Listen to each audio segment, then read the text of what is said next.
Hi అండి. పకోడీ అంటే అందరికీ చాలా ఇష్టం కదా! ఇక్కడ మనం ఒకే రకం కూరగాయలతో పకోడీ కాకుండా ఆల్ వెజిటబుల్స్‌తో పకోడీ వేసుకొని తింటే చాలా టేస్టీగా ఉంటుంది. అలాగే మనం అన్ని రకాల కూరగాయలు కూడా తిన్నట్టు ఉంటుంది. హెల్త్‌కి చాలా మంచిది. ఇందులోకి నేను ఇక్కడ కూరగాయ ముక్కల్ని క్యారెట్, బీట్రూట్, క్యాబేజ్, ఆలు, అలాగే కొత్తిమీర, కరివేపాకు తీసుకున్నాను. మీరు ఇంకా కావాలంటే ఇంకా ఏదైనా వెజిటబుల్స్ యాడ్ చేయాలంటే చేసుకోవచ్చు. వీటిని ఇలా సన్నగా పొడుగ్గా ఒక 1 ఇంచ్ 2 ఇంచ్ పొడుగ్గా కట్ చేసుకొని తీసుకుంటే పకోడీ వేయడానికి చాలా బాగుంటుంది. అలాగే తినేటప్పుడు కూడా చాలా చక్కగా వస్తుంది.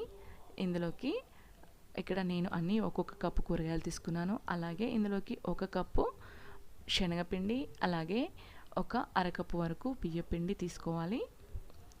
రుచికి సరిపడా ఉప్పు, ఒక పావు టీ స్పూన్ జీలకర్ర, ఒక పావు టీ స్పూన్ అల్లం వెల్లుల్లి పేస్ట్, అలాగే ఒక 1 టీ స్పూన్ వరకు కారం. మీరు కావాలంటే పచ్చిమిర్చి కూడా వేసుకోవచ్చు. ఇక్కడ నేను పిల్లలకి పచ్చిమిర్చి అయితే పంటి కింద పడిపోయి వాళ్ళకి కారంగా ఉంటుంది కదా, అందుకోసం నేను ఇక్కడ కారం తీసుకున్నాను. ఇది వేస్తే వాళ్ళు సైలెంట్గా తినేస్తారు. ఆ తర్వాత ఇందులోకి ఒక పావు టీ స్పూన్ పసుపు వేసుకొని చక్కగా ఈ పిండినంతా ఇలా కూరగాయ ముక్కలకి చక్కగా పట్టించుకోవాలి.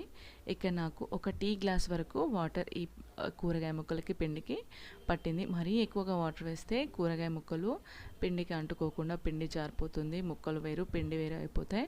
అందుకే చక్కగా ఇలా నేను చూపిస్తున్న విధంగా కలుపుకుంటే పకోడీ చక్కగా వస్తుంది. ఇలా మొత్తం బాగా కలుపుకున్న తర్వాత ఇందులోకి ఒక చిటికెడు వంట సోడా వేసుకోవాలి.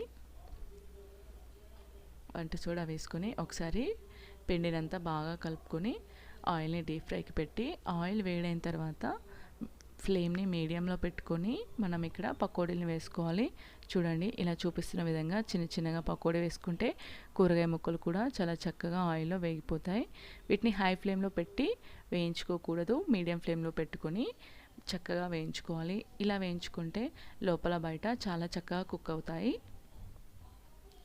ఇలా మనం ఆయిల్కి సరిపడా పకోడీ వేసుకొని వీటిని మనం ఫ్రై చేసుకోవాలి.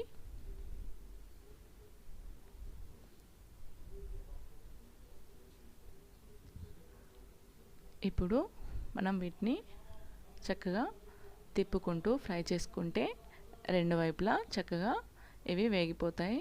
చూడండి, ఇవి వేగడానికి ఒక 5 నిమిషాల పాటు టైం పడుతుంది, కానీ చాలా చక్కగా వేగిపోయి చాలా టేస్టీగా ఉంటాయి. చూడండి, ఇప్పుడు ఇవి వేగిపోయాయి, నురగలు కూడా తగ్గిపోయాయి కదా. చూడండి, చూస్తుంటే కనిపిస్తున్నాయి కదా, మంచి కలర్లోకి వచ్చాయి కదా పకోడీలు. ఇప్పుడు వీటిని తీసుకొని ఒక ప్లేట్లో వేసుకోవాలి.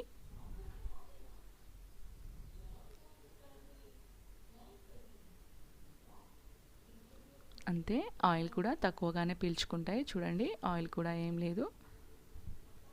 ఆ తర్వాత మిగిలిన పిండితో మళ్ళీ అలాగే పకోడీల్ని ఆయిల్లో వేసుకోవాలి. వేసుకొని మళ్ళీ చక్కగా ఫ్రై చేసుకొని తీసుకుంటే చూడండి ఎంతో టేస్టీగా ఉండే అన్ని కూరగాయ ముక్కలతో పకోడీలు చాలా టేస్టీ, అలాగే హెల్త్కి కూడా చాలా మంచిది. కూరగాయ ముక్కలు కూడా చూడండి మరీ ఎక్కువ వేగిపోకుండా చాలా చక్కగా వేగిపోయి